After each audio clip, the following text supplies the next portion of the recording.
Hi guys, welcome back Deepagowda logs. ಇವತ್ತು electrical kitchen ಬಗ್ಗೆ ಹೇಳ್ಕೊಡ್ತೀನಿ, ಯಾವ ರೀತಿ ಕೊಡಬೇಕು ಮಾಡಲರ್ ಕಿಚನ್ಗೆ ಅಂತ. ನೀವು ಕಿಚನ್ ಇಂಟೇ ಆಗಬೇಕಂದ್ರೆ ನೆಕ್ಸ್ಟ್ ಮಂತ್ ಫಸ್ಟ್ ಇಂಟರ್ನೆಟ್ ಕೊಡಬೇಕು. ಇದು ಜಾಗ ಇಲ್ಲ ನಾವು ಅಡ್ಡಾಡ್ ಆಗಿದ್ದೀವಿ, ಓನರ್ ಅಂತ ಹೇಳಿ ಜಿ ಬರುತ್ತೆ ಅಂತ ಓಕೆ ಅಂತ ಹೇಳೋದು ಈ ಬ್ಲೂ ಲೈನ್ ಮತ್ತೆ ಆಟೋ ಕಂಟ್ರೋಲ್ ಇದೆ, ಅಂದರೆ ಎಲ್ಲ ಆ್ಯಪಲ್ ಕಂಟ್ರೋಲ್ ಆಗುತ್ತೆ. ಅದಕ್ಕಿಂತ ಫೇಸ್ಬುಕ್ ಅದಾದಮೇಲೆ ವಿಡಿಯೋ ಇಲ್ಲ ಕೇಳಿದ್ರೆ ವಿಡಿಯೋದಲ್ಲಿ ಒಂದು ಬಾಕ್ಸ್ ಕೊಟ್ಟಿದ್ದೀವಿ, ಕೊರಿಯರ್. ಅದಾದಮೇಲೆ ನಿಮ್ಗೆ ಇಲ್ಲೊಂದು ಬೆಂಡೆ ಹಾಕೊಟ್ಟಿದ್ವಿ ಅಂದರೆ ಸ್ಟಿಕ್ ಲೈಟ್ ಕೇಳಿದ್ದಾರೆ ಅಂಡರ್ ಕಂಟ್ರೋಲ್, ಅದಕ್ಕೆ ಕೊಟ್ಟಿದ್ದು ಅದು ನೆಕ್ಸ್ಟ್ ಉಡ್ಡಲ್ಲೇ ಬಂದ್ಬಿಡುತ್ತೆ. ಅದಾದ್ಮೇಲೆ ನಿಮಗೆ ಇಲ್ಲಿ ಒಂದು 15 ಪ್ಯಾಕೆಟ್ ಹಾಕಿ ಕೊಡ್ತಾ ಇದ್ವಿ ಟೂ ಮಾಡಬೇಕು ಅಂದರೆ ಓವನ್ಗೆ ಆಸ್ ಪರ್ ಮಾಡಲ್ ಕಿಚನ್ ಡ್ರಾಯಿಂಗ್ ಪ್ರಕಾರ. ಇಲ್ಲಿ ಬಂದು ಒಂದು ಓವರ್ ಬರುತ್ತೆ, ಅದರಿಂದ ಇಲ್ಲಿ ಒಂದು ಟೂ ಮಾಡಲಾಕಿ ಒಂದು ಪ್ಯಾಕೆಟ್ ಕೊಡ್ತೀವಿ. ಅವೆರಡೂ ಪಟ್ಟಲ್ಲಿ 8 ಮಾಡಲ್ ಬರುತ್ತೆ. ಈ 8 ಮಾಡಲ್ ಹೇಗೆ ಬಂದು ಟೇಬಲ್ 3 ಅಡಿ ಬರುತ್ತೆ. ಅದಾದ್ಮೇಲೆ ಒಂದಡಿ ಗ್ಯಾಪ್ ಕೊಡ್ತಿ ಕೊಡಬೇಕಾಗುತ್ತೆ.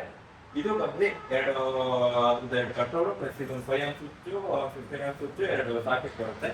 ಇದು ಎಲ್ ಶೇಪ್ ಹಿಂಗೆ ಕಂಟಿನ್ಯೂ ಆಗಿ ಇಲ್ಲಿ ಒಂದು ಅಕ್ವಾಗಾರ್ಡ್ ಪ್ಲಸ್ ಒಂದು ಪ್ರೆಷರ್ ಬರುತ್ತೆ. ಈ ಪ್ರೆಷರ್ ಏನ್ ಕೆಲಸ ಮಾಡುತ್ತೆ ಅಂದ್ರೆ ಈ ವೇಸ್ಟ್ ಐಟಮ್ ಅಂತ ರುಬ್ಬಿ ನೀಟಾಗಿ ನೀರ್ ಜೊತೆ ಕಳ್ಸಿಕೊಡುತ್ತೆ. ಅಕ್ವಾಗಾರ್ಡ್ ಅಂಡರ್ ಕೌಂಟರ್ ಕೆಳಗಡೆ ಕೊಟ್ಟಿದ್ದೀವಿ. ಆ ಎರಡು ಕಂಟ್ರೋಲ್ ಇಲ್ಲೇ ಬರುತ್ತೆ. ಇಲ್ಲೂ ಅಷ್ಟೇ ಒಂದು 5 ಎಮ್ ಸ್ವಿಚ್ ಬರುತ್ತೆ, 15 ಎಮ್ ಸ್ವಿಚ್ ಪ್ಲಸ್ ಒಂದು ಸಾಕೆಟ್, ಇನ್ನು ಒಂದು 15 ಎಮ್ ಸಾಕೆಟ್ ಇಲ್ಲೇ ಬರುತ್ತೆ, ಏನಾದ್ರು ಯೂಸ್ ಮಾಡೋಕ್ಕಾಗುತ್ತೆ. ಅದಾದ್ಮೇಲೆ ಇಲ್ಲಿ ಎಲ್ ಶೇಪ್ ಕಂಟಿನ್ಯೂ ಆಗುತ್ತೆ ಟೇಬಲ್. ಅಲ್ಲಿ ಒಂದು ಕಬೋರ್ಡ್ ಬರುತ್ತೆ, ಅದಕ್ಕೆ ಪ್ರೊಫೈಲಿಟಿ ಕೊಟ್ಟಿದ್ದೀವಿ.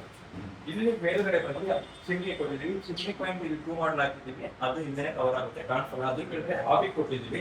ಆಮೇಲೆ ಇನ್ನೊಂದು 15 ಎಮ್ ಸಾಕೆಟ್ ಹಾಕಿ ಕೊಡ್ತಾ ಇದೀವಿ ಅಂದ್ರೆ ಅವ್ರದ್ದು ಎಲೆಕ್ಟ್ರಿಕಲ್ ಸ್ಟವ್ ಇದೆ, ಅವ್ರದ್ದೆಲ್ಲ ಕಂಟ್ರೋಲ್ ಇಲ್ಲಿ ಬರುತ್ತೆ. ಈ 3 ಮಾಡಲ್ ಒಂದು 15 ಎಮ್ ಸ್ವಿಚ್ ಸಾಕೆಟ್ ಗಳಿದ್ರೆ ಅದ್ರ ಕಂಟ್ರೋಲ್ ಈ 8 ಮಾಡಲ್ ಬರುತ್ತೆ. ಅವರು ಕಿಚನ್ ಅಲ್ಲಿ ಡೈನಿಂಗ್ ಟೇಬಲ್ ಹಾಕತ್ತಾರೆ. ಡೈನಿಂಗ್ ಟೇಬಲ್ ಅಲ್ಲಿ ಅವ್ರಿಗೆ ಚಾದರ್ ಪೈಂಟ್ ಬೇಕಾಗುತ್ತೆ, ಅದಕ್ಕೆ ಫ್ಲೋರಿಂಗ್ ಅಲ್ಲಿ ಪೈಂಟ್ ಬಿಟ್ಟಿದ್ದೀವಿ. ಅದರಲ್ಲಿ ನೆಕ್ಸ್ಟ್ ಬಾಕ್ಸ್ ಹಾಕ್ತೀವಿ.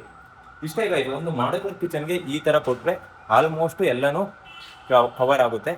ನೀವು ಆಲ್ಮೋಸ್ಟ್ ಯಾವುದೇ ಬಾಕ್ಸ್ ಕೊಟ್ಟು 1 ಮಾಡಲು 2 ಮಾಡಲ್ನ ಜಾಸ್ತಿನೇ ಬಿಡಿ. ಯಾಕೆಂದರೆ ಮಾಡ್ಯುಲರ್ ಕಿಚನ್ ಆ ಕಂಟ್ರೋಲ್ ಬೇಕು ಈ ಕಂಟ್ರೋಲ್ ಬೇಕು ಅಂತಾರೆ 1-2 ಸ್ವಿಚ್ಗೆ ಜಾಸ್ತಿ ಆಗೋ ಥರ ನೀವು ಬಾಕ್ಸ್ನ ಹಾಕೊಳ್ಳೋದು ಒಳ್ಳೆಯದು, ಉತ್ತಮವಾಗಿರುತ್ತೆ. ಇವತ್ತಿನ ವಿಡಿಯೋ ಇಷ್ಟೇ ಆಗಿರುತ್ತೆ. ಎಲ್ಲರಿಗೂ ಧನ್ಯವಾದಗಳು. ಹೀಗೆ ನನ್ನ ವಿಡಿಯೋಗಳನ್ನು ನೋಡಿ ಪ್ರೋತ್ಸಾಹಿಸಿ, ಹಾಗೆ ಫಾಲೋ ಮಾಡ್ಕೊಳ್ಳಿ, ಲೈಕ್ ಮಾಡಿ, ಶೇರ್ ಮಾಡಿ.